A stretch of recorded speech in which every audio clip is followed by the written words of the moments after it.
আসসালামু আলাইকুম। Prime news 24 এ আপনাদের সবাইকে স্বাগতম। সাথে আছেন মিস্টার রহমান। এবার বিস্তারিত তথ্য ভিডিও চিত্রে মাসুদ রানা।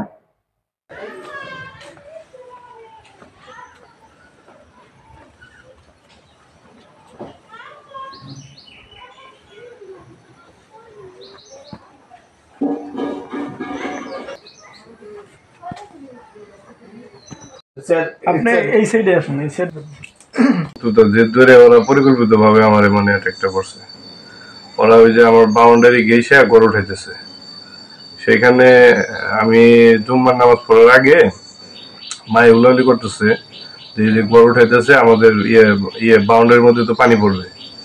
হ্যাঁ, পরে আমি কইছিলাম দেখি, পরে দেখতে গেছি আসলে দেখি যে না আমাদের বাউন্ডারির মধ্যে পানি পড়বো। পরে বললাম যে রিমন ভাই, তাহলে আমাদের এখানে তো পানি পড়বে, যেভাবে আপনি করতেছেন বাউন্ডারিটা ঘরটা, হ্যাঁ টিনের ঘরটা করতেছে, আমাদের বাউন্ডারির উপরে তো পানিটা পড়বে। এবার এটা যদি পারেন আধা ফিট বা 1 ফিট যদি ভিতরে করতে ভালো হইতো। না, তোমাদের বাউন্ডারির মধ্যে পানি পড়বে না। ঠিক আছে, আমি নামাজ পড়তে গেছি গিয়া, নামাজ পড়ে আসছি, আসার পরে একটু শুয়েছি। ওই যে কালকে আবার একটা প্রোগ্রাম ছিল, প্রোগ্রামের জন্য ছেলেগুলোকে ফোন দিতেছি জামু প্রোগ্রামে। ওই সময় আপনার ওই মায়ে ডাক দিছে, এই সাইকেল তাড়াতাড়ি এরকম তোরা করতেছে তাড়াতাড়ি।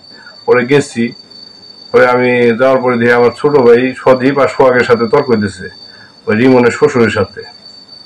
রিমনের শ্বশুরের নাম হলো আকাশ, বাড়ি বড়বলি, ওনার সাথে তর্ক হইতেছে। পরে আমার ছোট ভাইও আগে গেছে, সোহাগ হ্যাঁ আগে গেছে, এখন মারামারি লেগে যাবো। পরে আমি গেছি ফিরাইতে, সোহাগকেও ধরছি, এই সোহাগকে আটকাইছি, ওর শ্বশুর আটকে যাতে কেন না লাগে। ও করছে কি, রিমন করছে কি, মনে করেন ওইখান থেকে ধাওটা নিয়ে মনে করেন আমার খুব মেরে গেছে। আমি আতঙ্কিত ভাবে মানে আমি পুরো বুঝে গেছি। আপনার কূপটা দিয়েছে কে? রিমন। ঠিক আছে, রিমন কূপ দিতে আসছে, মানে কূপ দিতে আসছে আমার গার পেছে, বুঝছেন? কূপ দিতে গার পেছে, আমি সরাইতে পরে আমার এখানে লাগছে, পরে আরেকটা কূপ দিছে, এটা হালকা লাগছে। পরে আবার কূপ দিতে এসে পরে আমার ছোট ভাই সজীব ধরছে আর কি। পরে এখানে জুয়েল আছে, আমাকে স্বাস্থ্য ভাই শুকুর কাকার ছেলে, ওর ধরছে।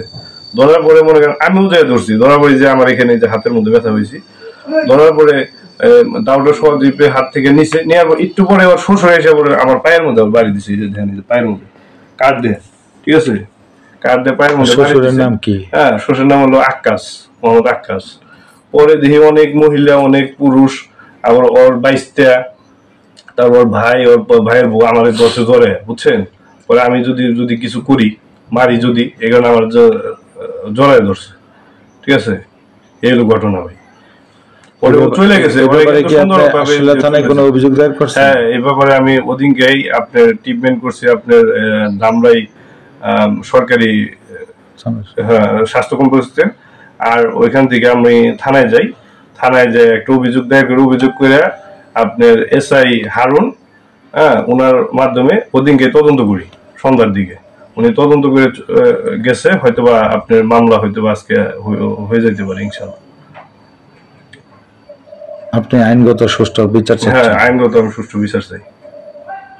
চালটা দিবি, তখন হলো পানি আসবো দেখে আমরা বলছি যে এইটা তো এভাবে দিলে দেখা গেছে আমাদের মানে ভিতরে পানি ঢুকে যায়, এই জন্য আমরা বলছি। পরে এই বলার পরে তারা কিছু কথা বলছে, আমরা কিছু বলছি, তারপরে তার তর্কাতর্কির ক্ষেত্রে দেখা যাচ্ছে তারা ধাক্কাধাক্কি করছে।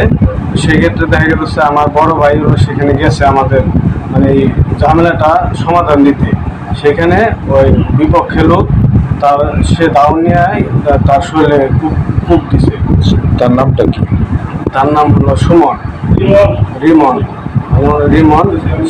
সে হলো আপনার দাউনিয়ার পরেই সে কূপ দেওয়া হয়েছে। তার শ্বশুর ছিল এখানে, তার শ্বশুর লাঠি নিয়ে। তারপর শ্বশুরের নাম কি? নামটা হলো আমার মনে নেই। এই ব্যাপারে কি আপনি আসলে থানায় কোনো অভিযোগ দেওয়া করছেন? হ্যাঁ, খুবই ওটা আপনি একটু দেখা যায় আপনাকে। এই যে আমার এখানে হলো তার হলো দাও, যখন আমার ভাইকে কূপ দিছে, একটা কূপ দেওয়ার পর তারপর আর কূপ দিতে গেছে, তখন আমি দাওটা ধরে ফেলছি, নাহলে আমাদের আরো কূপ দিত। আর তার শ্বশুরও লাঠি নিয়ে আমাদের আমার পাথরে বাড়ি দিছে। বাড়ি দেওয়ার পর তারপরে মানে তারপর মায়ের দর করার পরে এলাকাবাসী এসে তারপরে আমাদের ওইখান থেকে সেভ করে। এমনি লিমন কি কাজ করে? যেমন এমনি ওই দিনমজুরি কাজ করে। আরো তার কিছু রেকর্ড আছে আগে, কি রেকর্ড? রেকর্ড আছে সে হলো বাবার সাথে জড়িত, এবং কি সে হলো ইয়ার আগে রেপ কেসও তার নামে মামলা হয়েছে আমাদের এলাকায়। আপনারা বাবার সাথে বলতে মাদক ব্যবসা? মাদক ব্যবসা করে এবং কি সে খায়, সেবন করে এবং বেচে। তার তার হলো এ ব্যাপারে আপনার আসলে থানায় কোনো অভিযোগ দায়ের করছেন আপনার ভাইকে যে মারধর করছে? হ্যাঁ হ্যাঁ, আমরা একটা অভিযোগ দিছি। আপনার সুষ্ঠু বিচার দাবি হ্যাঁ, চাচ্ছেন? সুষ্ঠু বিচার দাবি করছি।